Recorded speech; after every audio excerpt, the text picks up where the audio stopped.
Olá, pessoas, tudo bem com vocês? Eu sou a professora Laude, professora de História, e numa sequência de vídeos sobre a Era Vargas, voltado para nono ano do ensino fundamental, vou começar falando hoje sobre o governo provisório e o governo constitucional.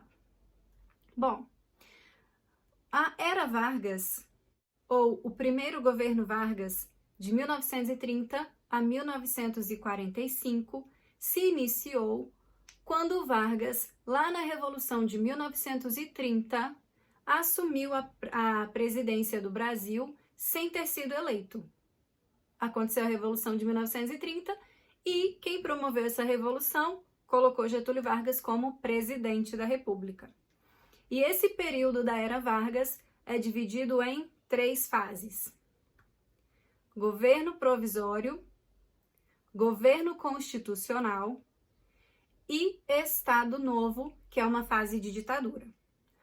Agora, nós vamos ficar só em governo provisório e governo constitucional.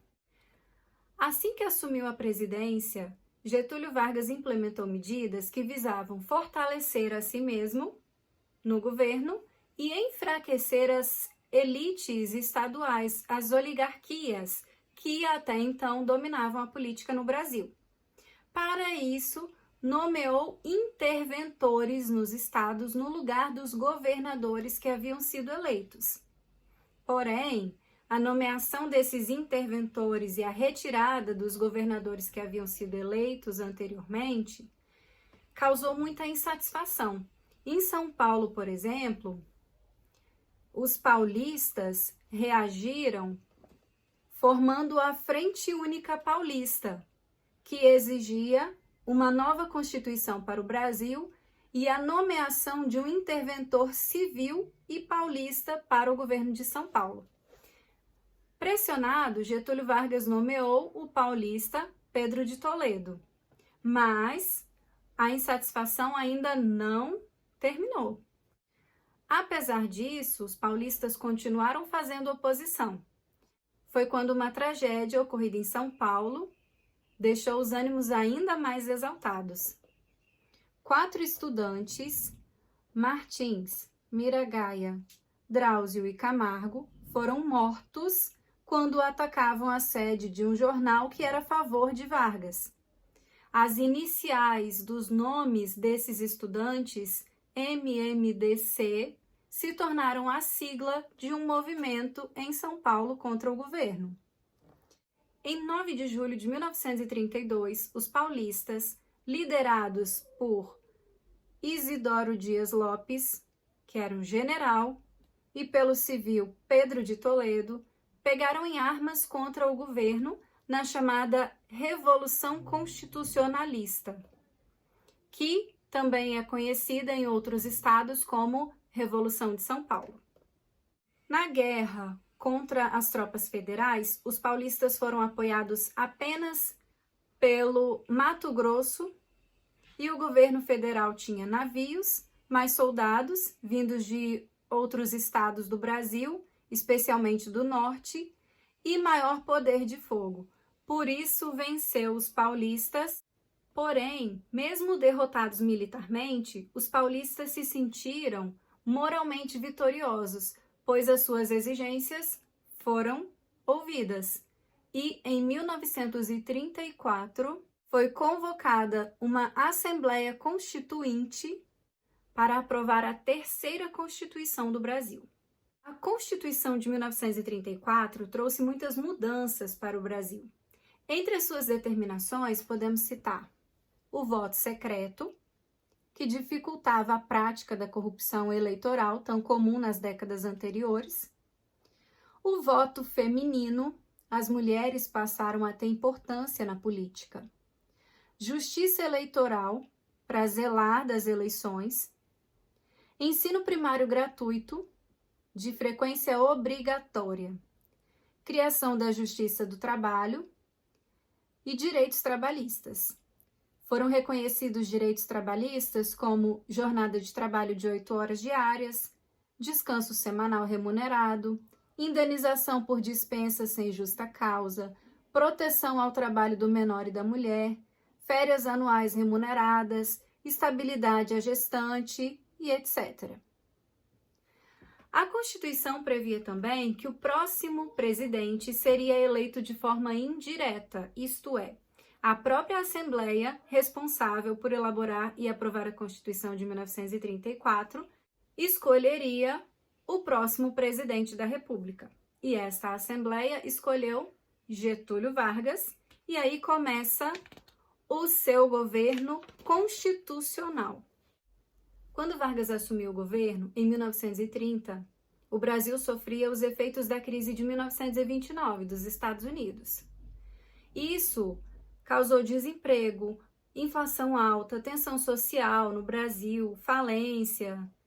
E esse contexto de crise foi um ambiente propício para ideias radicais que vieram de fora. Então, surgiram dois grupos opostos.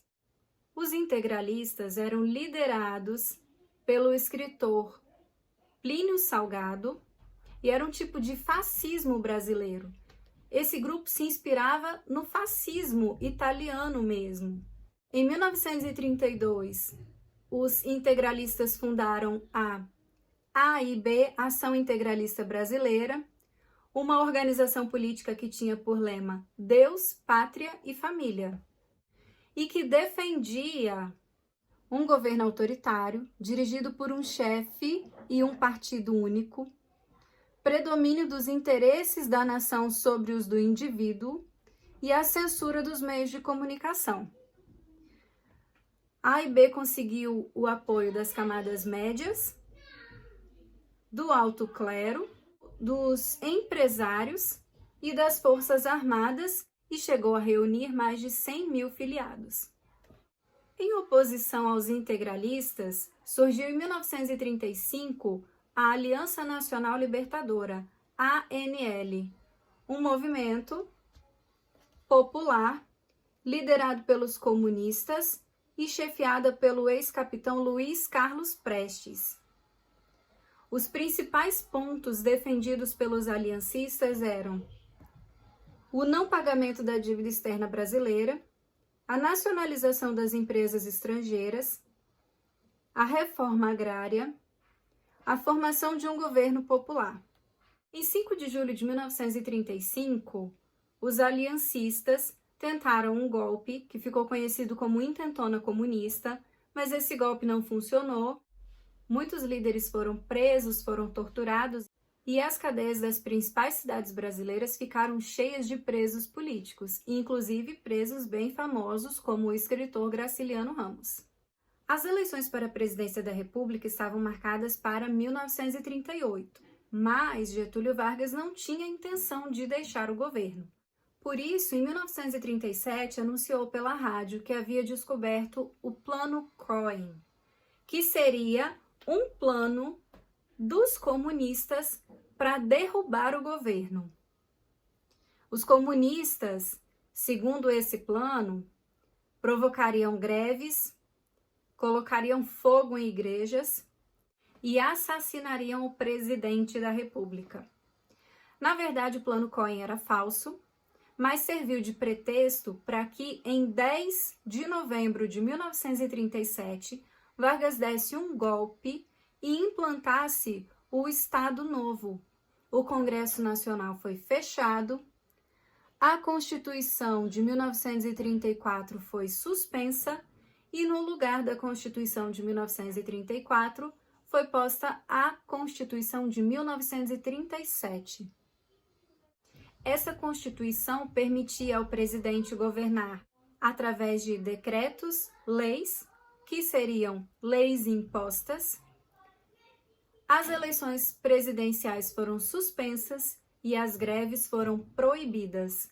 A partir daí, 1937 a 1945, é a fase chamada Estado Novo, uma fase ditatorial, que eu vou tratar em outro vídeo para não ficar muito extenso. É isso, espero que vocês tenham gostado, que vocês tenham entendido. Até mais!